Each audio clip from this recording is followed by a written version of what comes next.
Good morning, ladies and gentlemen. This is the August 17, 2017 meeting of the San Francisco SRO Task Force. We do have a quorum. It is 9:05 a.m. And those that are not in attendance are Chirag Bhakta, Mr. Sam Patel, Scott Walton. Mr. Patel and Mr. Walton have excused absences, and we do expect Raul and Chirag to join us a little later. So with that, we do have the minutes from the previous meeting that I believe have been circulated to all of you. These are action minutes because the meeting is being audio recorded. And so I'm going to give you a moment to take a look at that, and then I would like to entertain any discussion or any recommended changes that the membership would like with respect to the minutes. And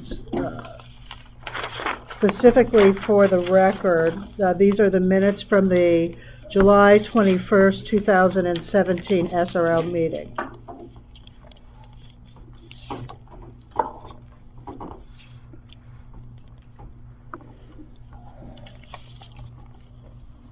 Looks good on my end. Thank you. Any other comments and or suggestions regarding the minutes? If not, does anyone wish to make a motion to approve the minutes? I'll make it. Jordan is making a motion. Second by Dan Jordan. All those in favor of approving the minutes, if I could have a show of hands of all the voting members. Anyone against? The minutes from July are approved unanimously. Is there any public comment on the minutes? There being none, let's go to then agenda item number 4, administrative announcements. So first of all, let me thank Clifford for chairing the last 2 meetings while I have been out on leave. I greatly appreciate your time in doing that. I also want to let you know that the legislation that is looking to amend the housing code regarding gender neutral signage for bathrooms in the common areas of residential hotels is going forward. I actually had written legislation before I had left, and that with what came out of the task force has gone forward to the city attorney, and the Department of Building Inspection is working with the supervisor's office and the city attorney regarding that. We look forward to that coming back. The process when that gets drafted will be that it will come to the Department of Building Inspection because it amends the housing code. So it must go to a hearing before the Building Inspection Commission, and that means that it will go to the Code Advisory Committee that advises the Commission and the director of the department. So if anybody is interested in that, we'll make sure that you can get those agendas if you wish to attend those particular hearings. The Code Advisory Committee also has subcommittees, and there is a housing subcommittee. So any changes, recommended changes to the housing code would go to that subcommittee first. Generally, they meet all the same week. Housing usually meets on a Monday. The full Code Advisory Committee meets on a Wednesday, and it's usually the Wednesday before the commission meets. And the Building Inspection Commission meets every 3rd Wednesday is their regular meeting. So I just wanted you to be aware of that. The other thing that I also wanted to mention is, and this had been mentioned before, and that we do have copies of the annual unit usage report workshop that the Department of Building Inspection is offering to property owners and operators and members of the public and tenants and occupants of residential hotels. And this is because of the changes to Chapter 41 of the Administrative Code. The first training session, and the content will be the same at all of these, but we're just having them in case people can't attend. The first one will be this coming Monday from 1:30 to 3. The next will be offered next Wednesday, August 23rd from 1:30 to 3. And then the following Monday, again, 1:30 to 3. And then that following Wednesday, August 30th from 1:30 to 3. All of these will occur next door at 1660 Mission in room 2001. And seating is on a first come, first served basis, but they could probably accommodate about 75 attendees in that room. If there are more, then we'll try and accommodate that too. So if anybody has any questions about that, Nicole will be happy to field those questions. And Nicole, since we're audio recording this, why don't you state your phone number and email address, so if anybody is listening to this on a podcast. Go ahead. Okay. My name is Nicole Rossini. My telephone number is 415-558-6516. My email address is Nicole, Nicole, period, Rossini, Rossini, @sfgov.org. Thank you. My next announcement is that the Department of Building Inspection is now in the recruitment phase for vacancies we have with respect to the housing inspector classification. That civil service classification is 6270, and that announcement went up on the DHR, the Department of Human Resources website, I believe it was yesterday. And so if anybody is interested in that, you would go to the website, or if somebody can't do that, again, contact Nicole and we can get copies of that documentation to you. So I wanted you to be aware of that. If you know of anybody that might be interested in the position and would like to go through the civil service process, that announcement is now open. And I believe it will be open until the department feels that it has a sufficient amount of candidates then to move forward to the next phase of the recruitment process. The next thing I would like to just talk about is just briefly, as we go through our discussion today, to remind everybody that we are audio recording this particular meeting, and this will be put on our website, so that if each of you, when you do speak, if you would say your name, and if you could, if you want to use abbreviations, acronyms, or jargon, if you could at least, if you want to refer to other agencies or et cetera, if you could state the full name of the organization, so those listening to this who might not be familiar can get the most out of listening to the recording. And then the last thing I want to say is, I know there was a glitch regarding some emails that were going around, and I know that Nicole and Angela and others were working on that, because that did not come from us. It was an email that we had sent out many, many months ago. So I thank you all for your patience on that and the professionalism. That was encouraged. So I just want to make sure and clarify if there was any questions on that. So those conclude my particular announcements. Do the members have any other announcements that they would like to add at this point? Since you're mentioning Larry Kessler with the Department of Public Health, you're mentioning job openings. The Department of Public Health will be having putting the final touches on an inspector position for the housing SRO program, and that announcement will be adding another inspector to our team probably by November. It's my guess, getting through the civil service process. Thank you so much. Any other comments or announcements for the membership? There being none, is there any public comment regarding agenda item number 4, administrative announcements?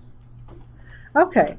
There being none, then we'll move on to the rest of the agenda. It has been requested that since item number 5 might be a lengthy discussion, to possibly take item number 6 out of sequence and take that first. And I think that's a great idea. Does anybody have any problem with us taking item number 6 first? And then we'll proceed back to the rest of the agenda and go back to item 5. So with that, let's go ahead then and take item number 6, final approval of Directory of Services. And I want to thank everybody for your input. And Jordan, you've given us some great input recently. We want to make sure that this is a living, breathing, continuing document. And so based on that, I want to open the discussion and hear from you as far as if there's anything else you would like added, any questions, any amendments. So I give the floor. Jordan. Jordan, this is for the record, this is Jordan Davis, seat 9 tenant representative, and I just have a brief statement about this, typed it out. So The Directory of Services, it's been a multi-year process. Is it perfect? No. Is it supposed to be exhaustive? No. But I hope this can be a core sample of general as well as population-specific resources. Although the primary purpose of this directory isn't to inform, it has also grown into be a statement of values, and given the near constant attacks on people of color, immigrants, LGBT, women, and or disabled on the federal level, and especially what happened in Charlottesville, the impacts are filtering down to the people this task force serves. It would seem strange at first that a directory of services would be a beacon of light and hope, but this is what it's become, and we live in some unprecedented times. I'd like to thank the members of the task force, past and present, who worked on this, as well as a special shout out to Immigrant Rights Commissioners Angeles Roy and Ryan Kajasta for helping to contribute immigrant resources, and I hope we can improve this directory today and give SRO tenants hope. Thank you. Any other comments or changes, or maybe a group that you think that a resource that needs to be added that we haven't? And keep in mind, over a period of time, this is a living, breathing document, and it will be amended as new issues come up, new information comes up, and then we will constantly be retransmitting a newer version of this out to the board and various agencies that we deal with. So with that, does anybody else have any other items that they would like to add, or any questions about the document? Wolfgang. Wolfgang Schüler. Number 9, page 9, under food safety, the telephone number for food safety program seems to be off. Oh, yeah. Thank you. And let me see, there's the. Oh, so we have a typo there, so we'll Yep. fix that. type it in. And we'll double check that phone number. And maybe as an addition, I'm sorry that I didn't do this by email earlier, the San Francisco AIDS Foundation as an AIDS resource might be a very Okay, an important. AIDS resource. And homeless advocacy project, either under legal or advocacy, might be another one.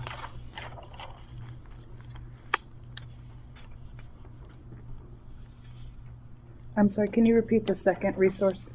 Homeless advocacy project. Okay, thank you. Homeless Advocacy Project.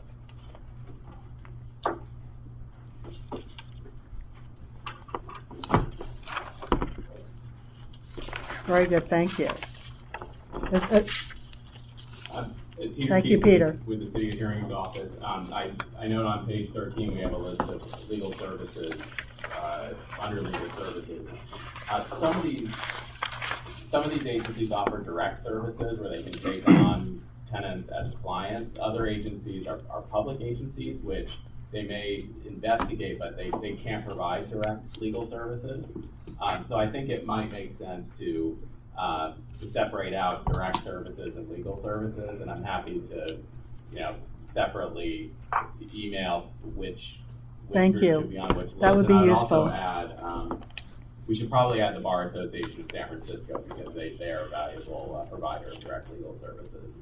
They have a hotline, and I think it's worth adding them, so I can provide that information to you. Thank you. I know we do in-service training with the lawyers that they have in their legal clinic, so thank you. We'll go ahead and add that. Very good. Angela, On page 14, on page 14.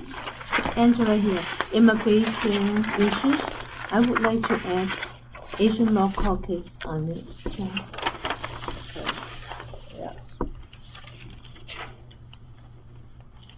Yeah, just Jordan Davis again, just for the record, Asian Law Caucus is listed under legal services, but that could be done too. So that they can have different rights. So this way, if somebody's honing in on a particular section, a agency may appear more than once just because of the affiliation or the services it provides. I don't have a problem doing that. That's great. Okay, any other? Raul. Hi, Raul Fernandez Orientado with Chinatown CDC. So first, I just want to say that it's a great document. Second, in the health and wellness section on number 7, perhaps we could incorporate HICAP, Health Insurance Counseling and Advocacy Project. Okay. So they provide like Medicare counseling and whatnot. Thank you. And then if Nicole has any questions as she's doing this, she could go back to that individual to make sure she gets that information correct. And just an idea, thinking about the pros and cons of having something like this as, let's say, like a Google document that anybody could edit with the administrator approves or disapproves changes, that would be more of a living document. It's just an idea that I throw without attachment. Thank you. Dan?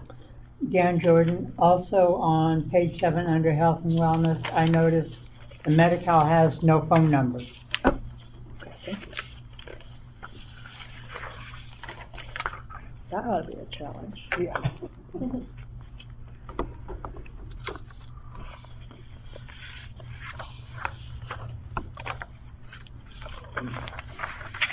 Okay, go ahead. Yes, so I think it's also the case for the San Francisco Department on the Status of Women. I don't see a number of the website that I know. Okay. Could I ask that those that are unfortunately speaking at the end of the table just speak up a little bit, only because until we can get a better system, I want to make sure that the recorder is picking you up. Thank you.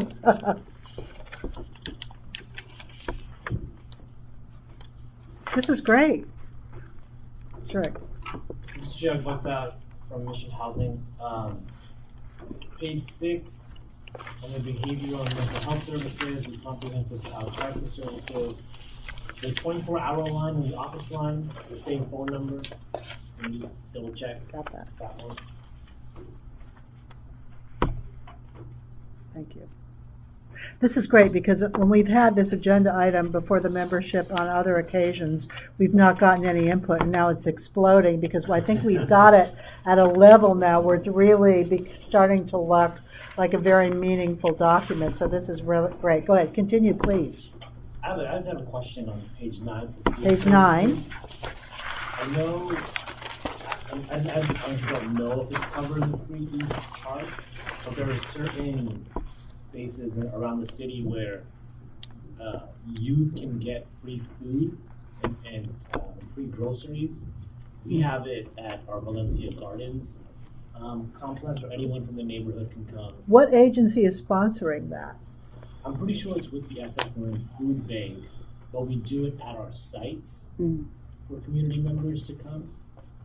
So we should research that with the SF Food Bank, and then and if Maybe they will give us the schedule, or at least indicate that they may have a schedule and a location of where that might be that they can pursue. Okay, very good. Yeah, but we put maybe one for each neighborhood. The SROs are more prevalent. Very good. Dan. Dan Jordan again. Also under the Free East chart, the Central City Collaborative provides a list of the Free Eats places. So we could, Registered. Cliff, are you familiar with that at all? Say it again. This list that East Dan's chart. talking about? It's up front in We Oh, can, sure. Woody things. All right, that. we can check on that Yeah. for between and then see what else that might give us as far as adding information. Angela. Angela, I think it might be a little bit too late now. I was looking for information on employment, and I don't see here information such as the EDD office, how to file unemployment. Those would be very helpful. Under employment as well, the day labor program and La Colectiva de Mujeres are great resources. They're programs under Dolores Street Community Services. So, And is that something that you can email to Nicole so that she can add that? yes, Great, I can thank give you you. the extension numbers. Thank you. Thank you. Jordan Davis again. I actually, when I listed Dolores Street Community Services, I listed a lot of the other resources that it provides, and it didn't make it into the final document you see here. Okay, so we still have a little time here to add things. But So, Clifford Gilmore, Central City SRO Collaborative, under page 11, landlord and tenant issues, tenant housing clinic, our main office is listed, and I'm just wondering if is that properly, should that be the color that our agency listed under that for tenant complaints or not? Because on the following page, we're listed, as our collaboratives are listed, but our main office really doesn't deal with tenant complaint issues. You know, we have a law office, but generally speaking, that's going to be Okay, so we want to referred list us. both of those, make that distinction. Good, thank you for spotting that.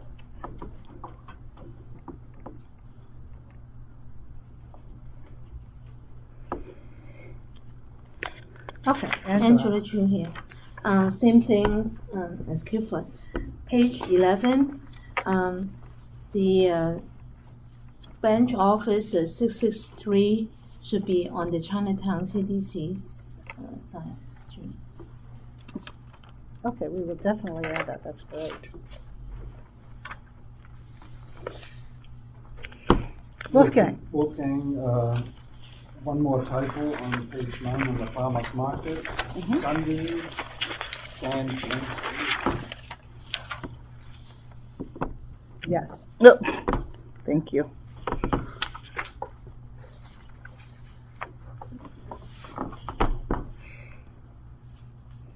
Larry Kessler, Larry. Health Department. I don't know if it was intentional or not under hoarding and cluttering, but just a formatting thing that everything else is kind of, the agency is done in kind of a larger font compared to the address and the phone number, except for in the hoarding and cluttering. What page is that? That's 6. Page 6. Thank you.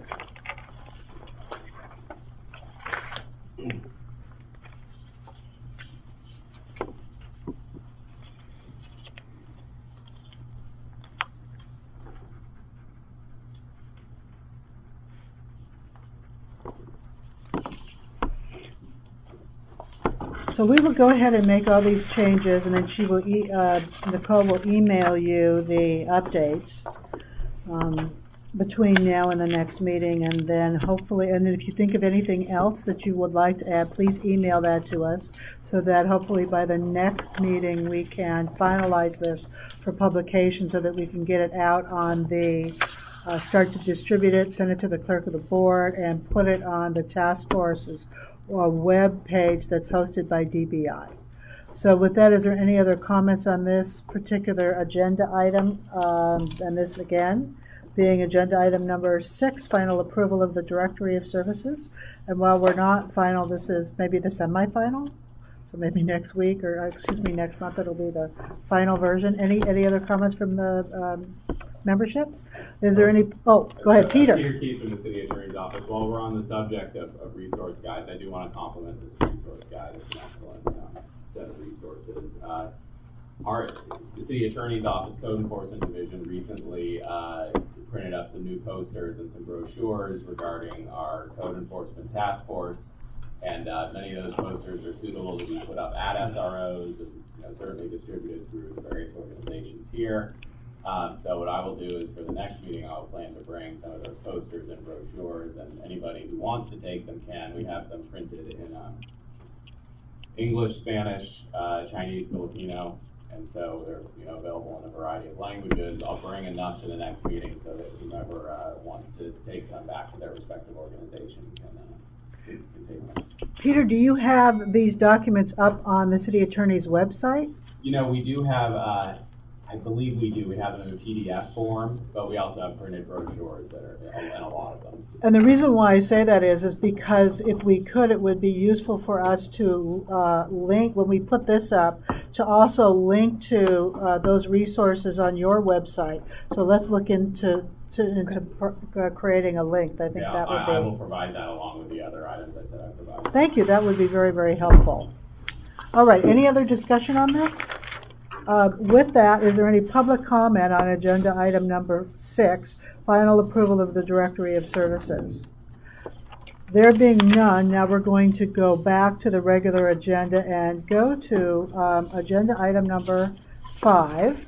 And as you all know from our bylaws, we are charged with exploring those issues that impact residential hotels. And this obviously is a very broad but important issue. And we haven't narrowed it down or categorize maybe some subcomponents of this, but I want to thank Jordan for raising this issue. And what I'd like to do is to open to this general discussion, and then from there we could develop a roadmap as to what some of the future discussions should be. So I think I'm going to go ahead, Jordan, and give you the floor, and then from there we can have a general discussion. So go ahead. Okay, so there's this like one of those things where this is Jordan Davis, tenant rep again for the record. This basically came out. I came up with this idea after Supervisor Jane Kim introduced a hearing on women's issues on homelessness, women's issues and homelessness. And as a formerly homeless woman, it means a lot to me. Now, we're the SRO task force, so like we're not going to focus too much on like homeless women. But what I will say is that since the housing exits are overwhelmingly SROs, and the fact that it's actually because the housing exits are overwhelmingly SROs, and like a lot of because there's not a lot of culturally competent resources, it leads to a chain reaction where a lot of these SROs end up being very tilted, very male dominated, and with that comes a lot of social issues. I'll give you kind of an example of one of these example of what women face. One example of something that I faced was on my first day. Like I had to deal with some trans-misogynistic language posted on someone's door, and not having my complaint taken seriously. I didn't get a response for that. For the record, I live in a Tenderloin Housing Clinic hotel. And oftentimes what happens is that women often have a choice. They can either go into the Mary Elizabeth Inn, which is a all-women's place, but the big trade-off there is that they're exempted out of the visitor policy because they also double as a domestic violence thing, which was kind of a controversial ordinance that was passed in 2006. Yes, I'm an SF.gov TV nerd for the record. And it's either that or live in the Tenderloin Housing Clinic, where they kind of have the opposite problem. Mary Elizabeth really vets their tenants, maybe a little too much, but Tenderloin Housing Clinic and a lot of the other nonprofits also have a lot of people who are high-level sex offenders, and there's also a lack of women's resources. And I'm also hoping for this discussion that we also hear from the SRO collaboratives on how they help with the women's health and safety, as well as empowerment of women to take leadership in their SROs. So, and I also want to recognize that an intern from Jane Kim's office, Ryan Kajasta, is here in the audience, and he will be taking notes. Very good. So thank you for that. Now, any other membership discussion on this particular issue? Clifford Gilmore for the record, Thank you. Collaborative. I wanted to just give some background to our department, Century Collaborative's involvement with this issue, meaning women's issues in SROs. So around 2012, there was a creation that came out of our leadership program of the women in the program that began to have a discussion around this same issue and the same topic. And out of that, a project was created, and it was called Sisters Rise. And so they had to determine what path forward they were going to take. And ultimately, they decided that they wanted to address quality of life issues for women, not just in SRO particularly, although that was a driving point, but also just on a community-wide basis as well. And so they actually did extensive outreach in some of the TC hotels. They did more outreach in the Heartland Hotel, which is a THC supportive housing hotel. And what it led to was they asked THC's management about the idea of perhaps creating an all-women's floor, because there were some women issues living in SRO, such as safety issues, women in being harassed, maybe trying to go and use common area bathrooms and things of that nature. And so they actually asked Supervisor Jane Kim if she would be interested in supporting this kind of proposal, which she did. However, it was up to THC management if they wanted to actually try and move this forward and deal with some of the potential legal issues that could have come with that. So, for example, the sixth floor ultimately became the project, a pilot project for the relocation or this creation of a women's floor. Some of the things that they actually encountered were there were existing tenants who lived on that floor who were men. And they could not just arbitrarily move them out of their housing to another floor because they wanted to create something for a specific group. So the people who were already there were asked if they'd be willing to relocate, which some of them did. And I'm not sure if there's any still there now. And then they also, the other issue that they encountered was some of the women who were actually on that floor had relationships, who were in relationships with men.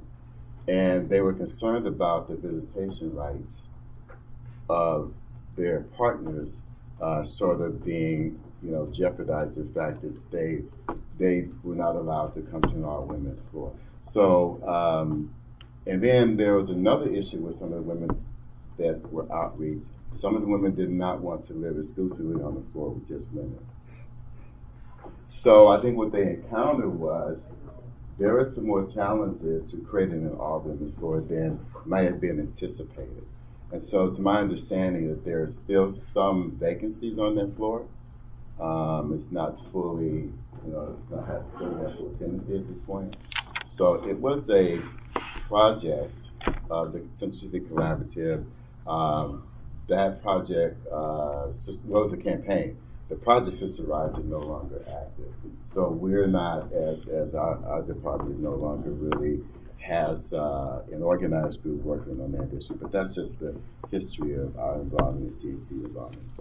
Thank you. Can you please repeat the name of the hotel you did that at? Well, they reached out in a number of THC hotels.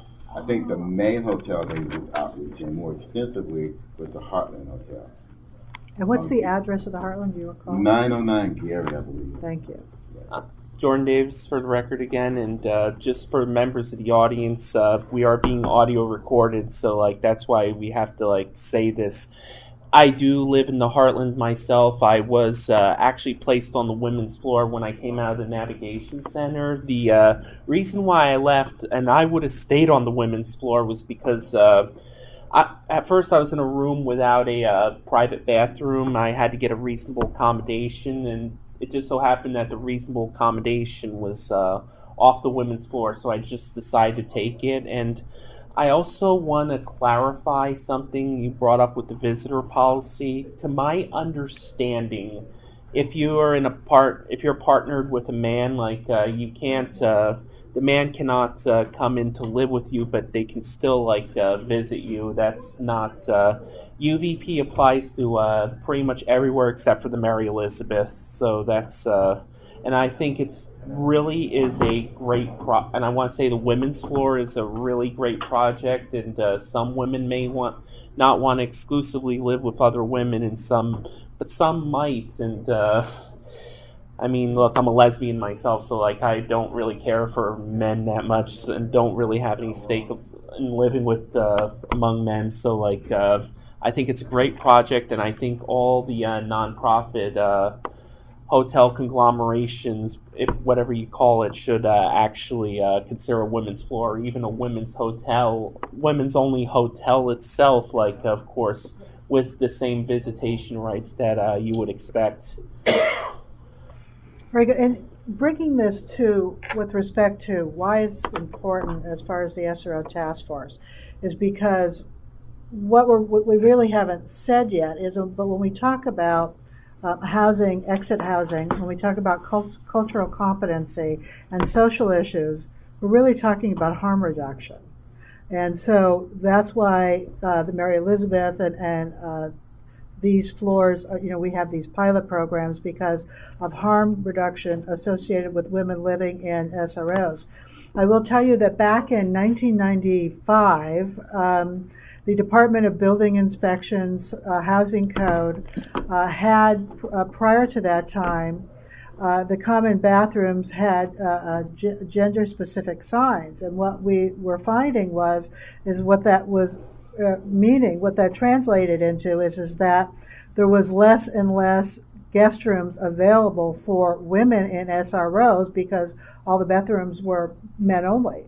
And we realized that that was an unintended consequences. So that provision in Chapter 5 of the Housing Code was changed. I wrote the amendment back then.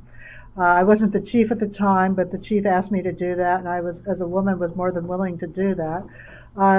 And so now that provision talks about total number of facilities per floor, and those guest rooms that have private bathrooms aren't considered in that count. So we do have that, and that's also why we're pursuing further clarification of that particular issue.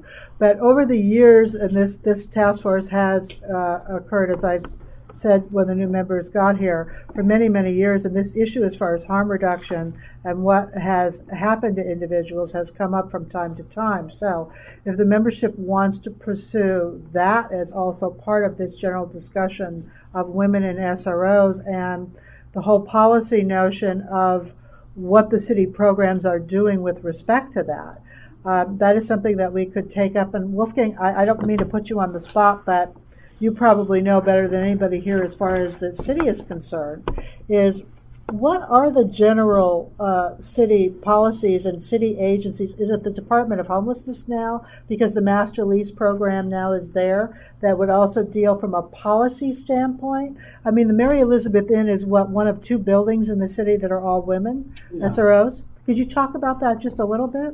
Or what your understanding? Yeah, not too much, because we are newly from the department. Right. We're just Mhm. finding ourselves in Mhm. reorganizing in a way that's a little more sensible. So adult housing is now one of the arms of the department, and shelters is another.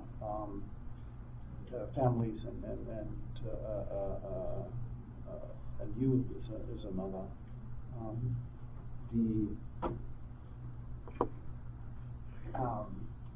Mary Elizabeth Inn just came under our purview, so I'm not all too familiar with it. We do not in other sites have women-only floors, although it's been talked about, but it's never panned out as something that's viable. Housing people out of homelessness is it's not a gender-driven thing.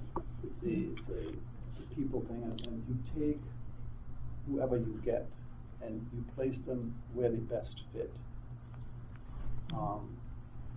So it would hamstring us in a way to have women's only sites.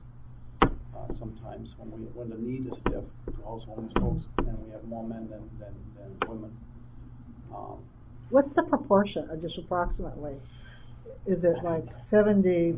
Would be a guess at this point. But Yeah, just ballpark. 75% men. Right. And who in the new Department of Homelessness would be managing over this policy area? Because I ran into Scott, and I know his function is different. So who would it be now? Sam Dodge would probably be. Will be Sam? Yeah, Okay. Who's one of the deputy directors? Yeah. Okay. He's on the policy, I think. Because it would be maybe interesting as the task force solidifies some observations that they're seeing, to maybe have somebody at the policy level come and have a conversation with the membership about what they're seeing and what the needs are and what they're hearing from the constituency. I think that would be useful, because there'll never be a better opportunity as this department is formulating, new and more expansive policies to maybe talk about some of these issues. Mm-hmm. I can figure it out and send an email on the best contact name. Thank you. So any other discussion on this, Jordan? Yeah, Jordan Davis again, and I just want to kind of respond to this. Here's the thing. There are plenty of homeless women out there. It's just that we hide more, and we don't, I will say this, that when I was homeless, I spent most of my time hiding in an area where I wouldn't be bothered, because, and believe me, I actually almost lost an eye because someone, some tech bro punched me. So, and I also used to hide out on Ocean Beach too, and sometimes women legally hide in parks, and they sometimes, but there is ladies' night at the Mission Neighborhood Resource Center, and I've actually done outreach there, with trying to get people to apply for Ms. Rock's leadership program. And what I've noticed, and I wish Britt Preach was here from the Women's Community Clinic, so that way we can we could have gotten a better idea, but there's a lot of women there who I've asked them, do you live in an SRO? And a lot of them say no, because they're unhoused, and I just feel like that, and I don't want to veer too much into homelessness issues, because this is the SRO task force, and this is not the Shelter Monitoring Committee or local homeless coordinating board, though they do important work. But I will say that it's actually sort of informing the lopsided statistics, and there's also a lack of women's harm reduction based women's shelters too, a women's place. There's women literally sitting in chairs all night, and I think maybe the city government, maybe Department of Homelessness could actually start outreaching more to get them into these housing exits. I mean, you gotta go in there and just try to get these people into housing, because they're sitting in chairs all night, and it's just really it goes to ableism and a lot of outrageous stuff. It's the only women's sort of shelter, so that's kind of my piece right there. The other thing that is, and we have been working on trying to get some guest speakers, and we may have some for the next meeting on this issue, but if we can't get someone, say, from the Women's Community Clinic, then they partner with agencies that we actually deal with. Mission, SRO Collaborative, Causa Justa, both of which are in the DBI Code Enforcement Outreach Program. So, we can... before we bring a policy person from, say, the Department of Homelessness, we would probably need to solidify, a list of issues that the membership has identified as something that you would recommend that they consider in the future. So that if people want to work on something like that, I definitely will help facilitate that. Does anybody else want to speak on this particular issue? Dan. Dan Jordan. As a person who lives in a private hotel, we don't seem to have problems that the nonprofits do. I think we have maybe 7, at most 8 women living in our building. And I've noticed we have 2 or 3 of those women that never close their door day or night unless they leave the building. They don't seem to be afraid of the men in the building. And no one in our building has private bathrooms. They're all located at one end of the hall. Everyone has to use them. So if someone from one end has to use the bathroom, they have to go to the other end, which means passing everyone's room. We don't have that problem.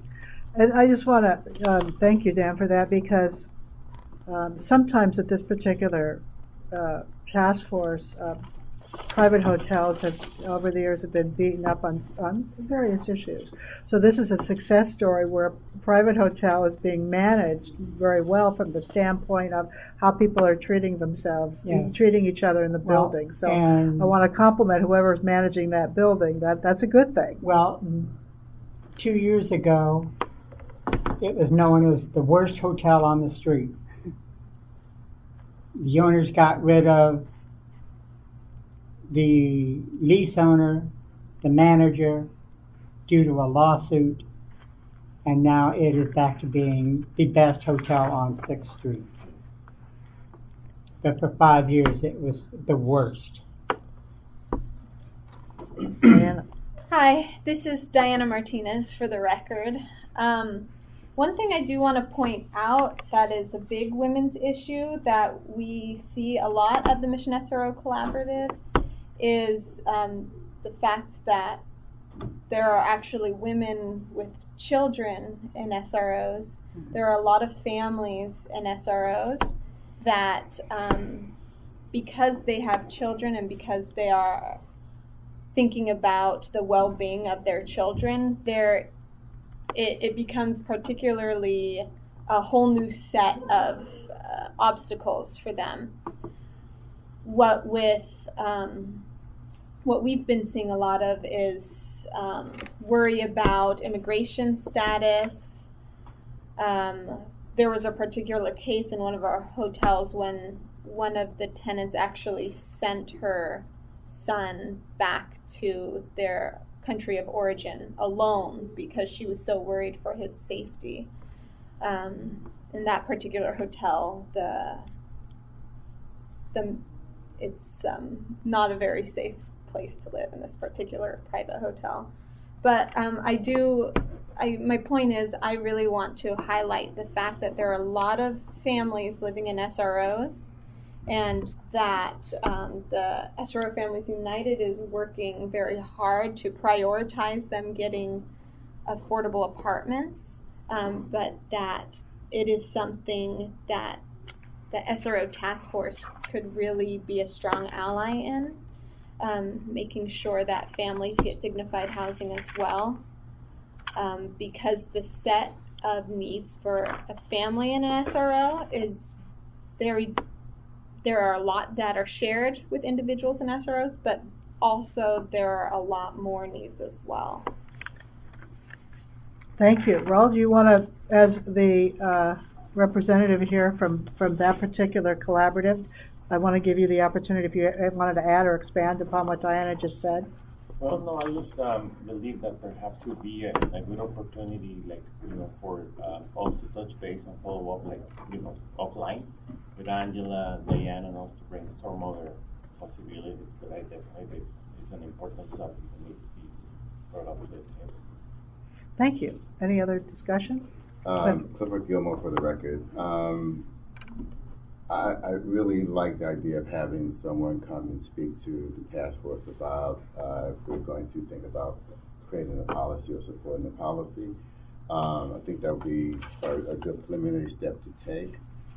So secondarily, the thought occurred to me that, if we were to go down this path, would that mean we sort of have to think things about more globally or more universally, in the sense that would this invite other particular groups to say, listen, me living in SRO housing, whether it's based on gender, ethnicity, or other particular categories, would other people begin to advocate for their particular group? And I think that's something we might want to still have a dialogue around, because I think some people could say, listen, I live in an SRO and I'm African American, and I hear racial epithets hurled at me.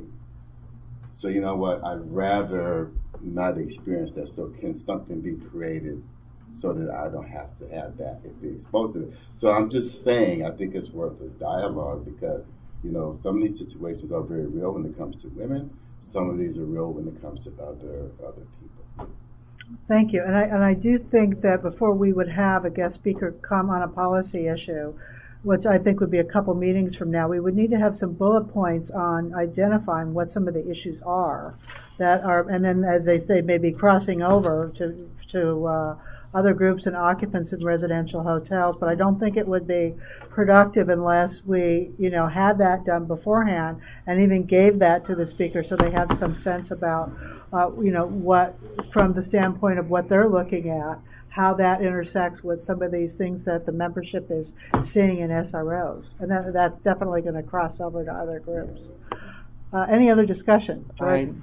And then Diana. Okay, so another identifiable policy issue, and let me just state Jordan Davis for the record, and let me just state for the record that I'm not someone who likes to, who believes really in excluding people from supportive housing because of a criminal record. I think like the criminal and justice system is really busted, to like say the least. But the thing is, like, you know, I've noticed this, almost every THC hotel and a lot of nonprofits have like I went on the Megan's Law website, and they have like very serious high-level sex offenders living there, including like some people who've been adjudicated as sexually violent predator, which is like the ninth circle of hell in terms of the second sex offender registry. And most of the people there, like what I've noticed, it's either been like a rape charge, or it's been like or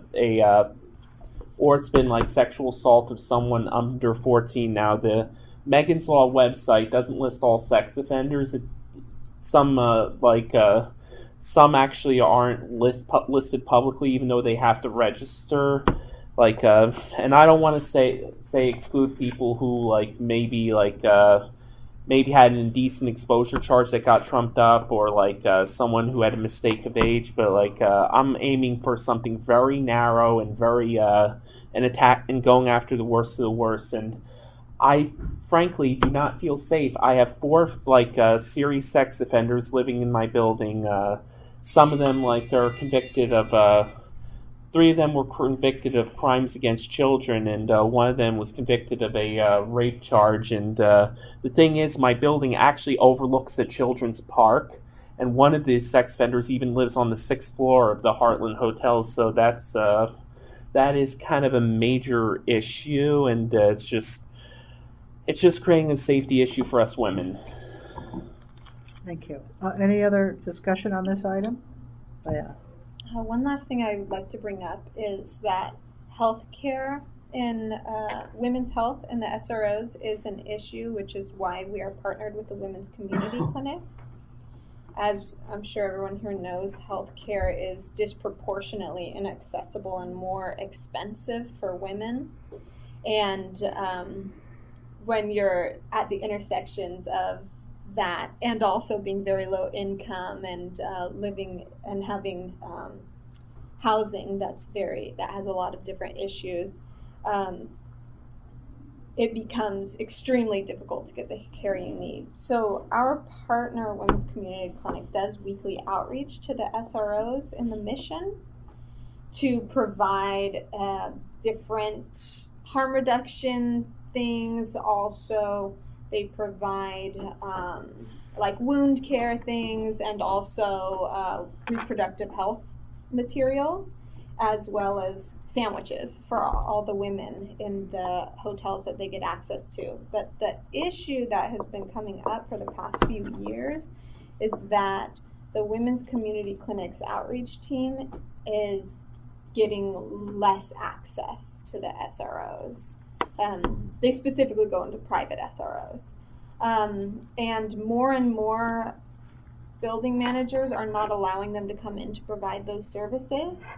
And I understand how difficult that is for us as a task force to address, because of course there's the law that says you can't enter a premises if the owner doesn't let you. But at the same time, I wonder if there's some type of dialogue that we can have or set up with the owners to really prioritize and focus on the importance of the residents of their building getting this important resource. Thank you. Any other discussion on this item? So let's talk about how we move this topic forward and start to analyze the different parts of it. The harm reduction, health part of that, and the access to SROs, etc. These are all things that we can talk further about.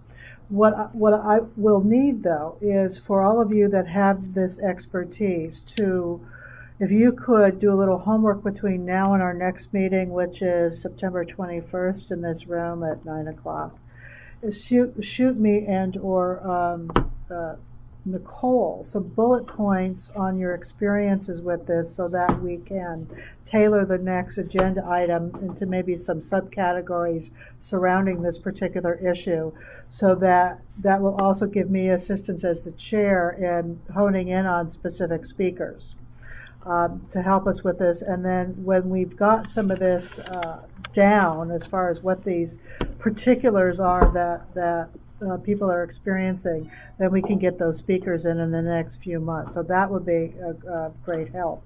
So with that, is there any other discussion on this particular issue? The Jordan? only thing I'm going to say now is, this is kind of like a little announcement. I found out from Noelle Yun from Jane Kim's office that they will be holding the Women in Homelessness hearing at the PSNS on in late September. It's Wednesdays at it's second and fourth Wednesday at 10 a.m. I don't know the exact date offhand, but like definitely if you want to go to that and sort of like provide comment on like how this sort of relates to each other, and so yeah, just for your information. And of course we do have Ryan from Jane Kim's office who is taking notes, and we'll be networking with her. So Ryan, do you have particular information as to when those will be? I don't. Today's actually my last day. Okay. Well, welcome and goodbye. But thank you. But we would definitely reach out to Supervisor Kim's office to get that information and have that, since it's happening in late September and our next meeting is the 24th. First, we can either include that or send an email out with that information to the membership and any guests that would like to have that. Okay, so is there any other discussion on this particular item? Dan? I would like, Dan Jordan, by the way, I would like to kind of backtrack just a little bit with problem with the sex offenders in the hotels. 30 years ago, when AIDS was first coming about, many people came up with the suggestion and remedy of rounding them all up and shooting them. So what do? Most of them are put in these hotels by parole, probation, or by court. They know where they're at. Would you rather have them on the street, where they're running around, where nobody knows where they're at, raping people, or in their hotels where a probation officer, parole officer, or a judge can say, go get the person? yeah, but the You know, it's a catch-22. That's all there is. well, we do. I will. Jordan for the record. Jordan Davis for the record. This, but of course, I have to think about the safety of women in hotels. I mean, like they can still do that. They can still come after us and Whoops. and very. And it's just really hard to.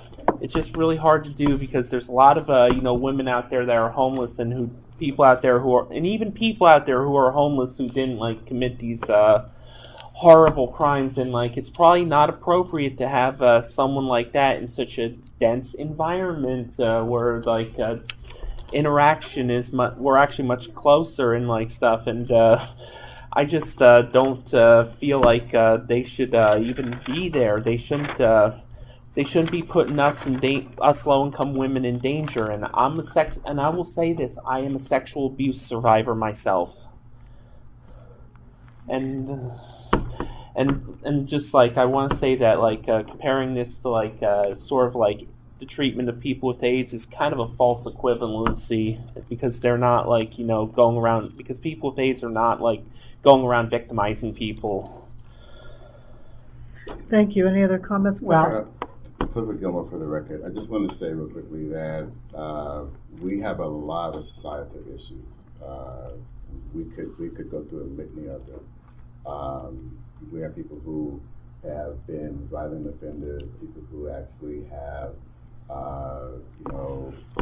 engaged in robberies and murder, and a lot of other things. But I think we as a society have decided that we're a society, for the most part, we give people a second chance. And I don't know whether or not, if we start denying people an opportunity to move on with their life, what does that really say? So in terms of people who are sex offenders being placed in housing, like Wolfgang was saying, look, sometimes you get what you get. But if people are behaving appropriately and haven't done anything but try and move on with their lives, yeah, their history is going to follow them, but it's how they conduct themselves going forward. Thank you. Diana, did you have comments? Yes. I think that this is something that this particular topic in the future we can delve into very deeply at a future meeting. One thing that's that we can talk about is being intentional about where people get placed. If the women's floor proves to be, as we're continuing to run this pilot, or as THC is continuing to run this pilot at the Heartland, we can see how it progresses and how it works. In terms of the placing of sex offenders, we can, in the future talk about what would be the most intentional placement of somebody who happens to be on the sex offender list or who has committed violent crimes in the past. And we can look through it, we can discuss it through a restorative lens, a transformative justice type lens as well. Because I think all the points that were just said, I think they're all very important points, and I think they all have strong weight. At Mizrock, we believe housing is a human right, and but we also believe in harm reduction, and where somebody is placed in a hotel or in which hotel they're placed can be a part of that harm reduction. Thank you. Any other comments on this issue? One more. Go ahead, Dan. As a child, I lived in a foster home for 4 years. During those 4 years, I was subjected to my foster dad's rape once a week at least. So I know what it is to be abused sexually by a predator. The day I walked out of that home when I turned 18, I went to the police department and filed charges. He went to prison. He died in prison. Thank God for that. But not everybody is that fortunate.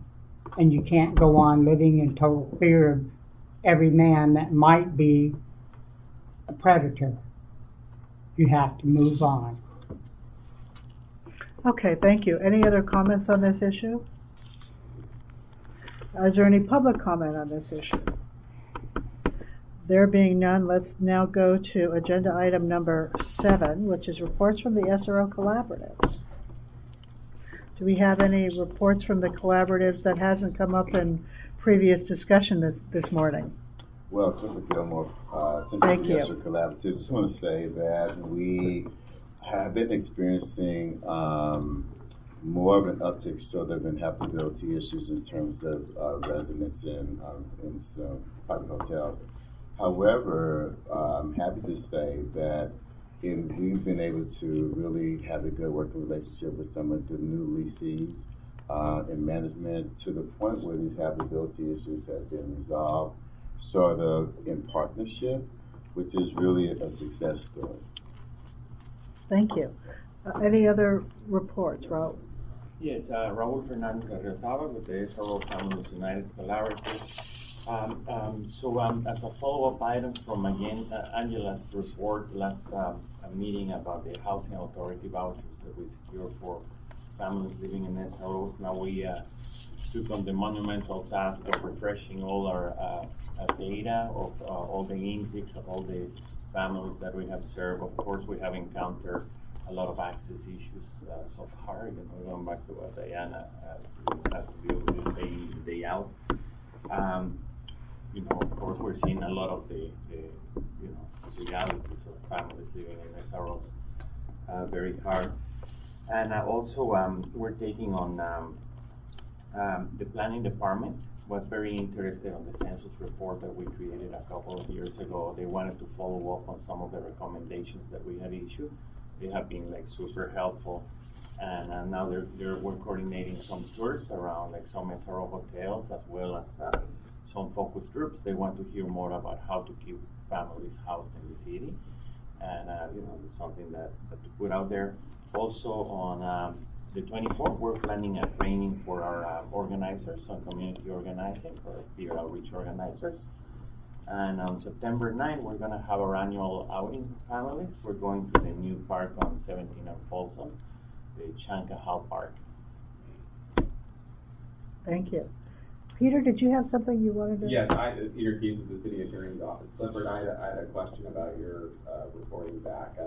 Do you have some of the addresses and some of the names of the lessees? We do in our database, yeah. Yeah, for these places where you've noticed a good improvement in addressing habitability issues, and you care to share those?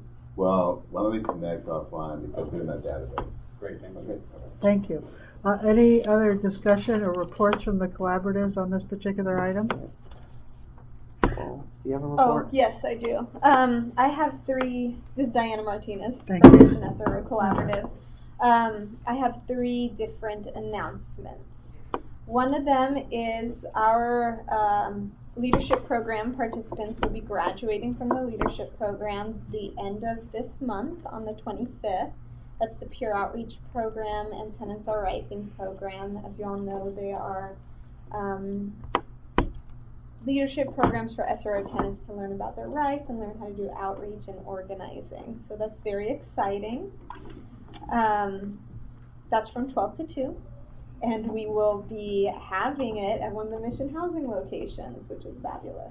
So the other announcement, which I'm sure many of you have heard, that Dolores Street Community Services Executive Director Wendy Phillips will be moving back to her hometown to be closer to her family. And so she will no longer be Executive Director of Dolores Street Community Services. This Friday is her last day. And for those of you who have worked with Wendy and know Wendy, she wanted to extend the invitation to her going away party, which will be also the 25th. And that's going to be at 5 p.m. at one of Dolores Street's locations, the Cohen House. We're going to have a big garden party there. It's at 220 Dolores Street. And the third announcement is about Dolores Street's annual fundraiser, the Open Palm Awards. Every year we have this fundraiser to honor a member or organization in the community that does something fabulous surrounding housing and something fabulous surrounding immigration. This year we will be honoring the African Advocacy Network for their fabulous work on immigration. They will soon be their own nonprofit, which is exciting. And also in the housing work, we will actually be honoring one of our fellow task force members. Okay. So, hooray!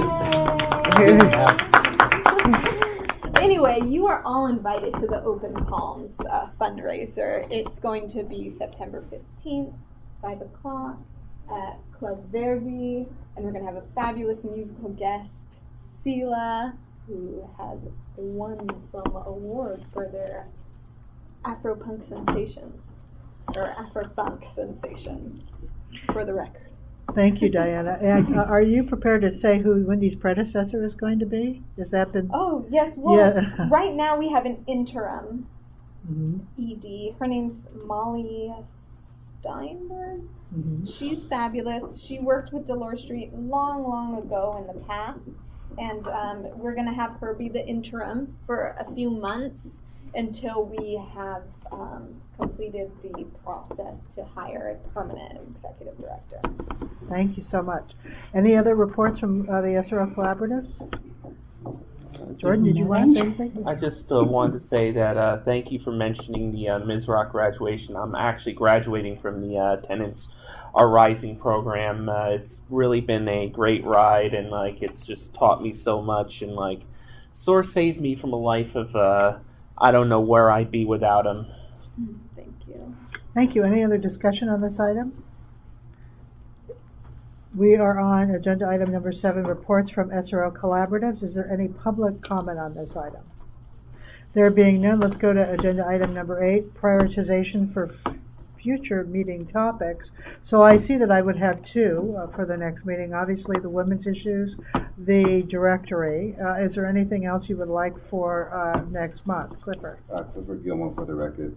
I would like for us to begin to see if we can, sort of research or having when someone can talk to us about the 2 there's more than 2 disasters, but specifically disaster preparedness as it relates to, I think, basically earthquake, because we all know that we live in liquefaction and all these fault lines, along with, fire prevention as well. So to me, they're not mutually exclusive.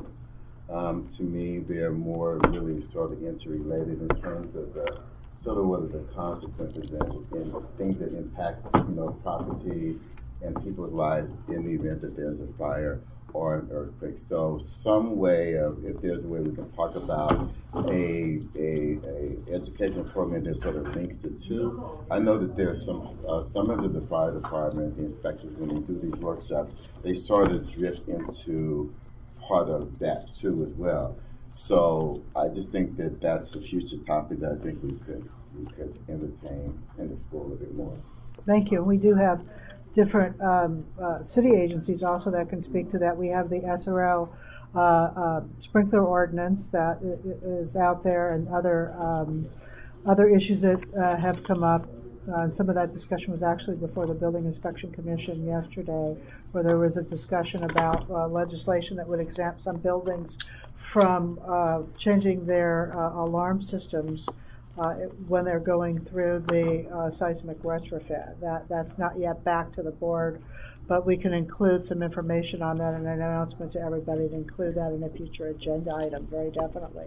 Any other future agenda items, Jordan? All right, so I'm gonna put it's one, I do agree, I'm not gonna propose an agenda item for September. I'm hoping that the Directory of Services gets finally approved, and I encourage people to submit resources in advance of that. But I am talking with Ryan, and who also serves on the Immigrants' Rights Commission, as well as Angeles Roy, and about having a meeting about the issues of immigration and SROs, and some SROs are calling ICE, some SROs have great policies around what to do if immigration comes, and some are in the middle. So I'd like to have that discussion. I'm giving them a tentative October date. The other thing I want to put on stack for a much future meeting is the grab bar issue.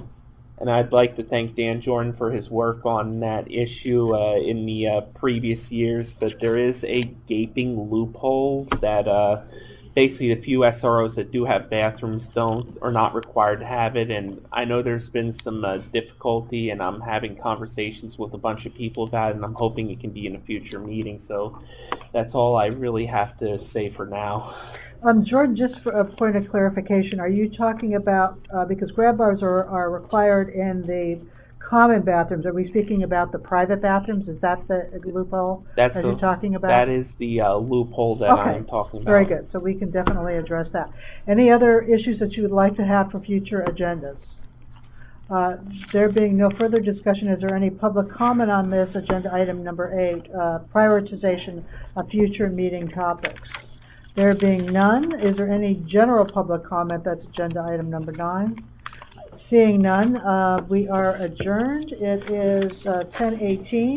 Our next meeting will be in this room, 431, 1650 Mission, September 21st at 9 a.m. And thank you all for your attendance.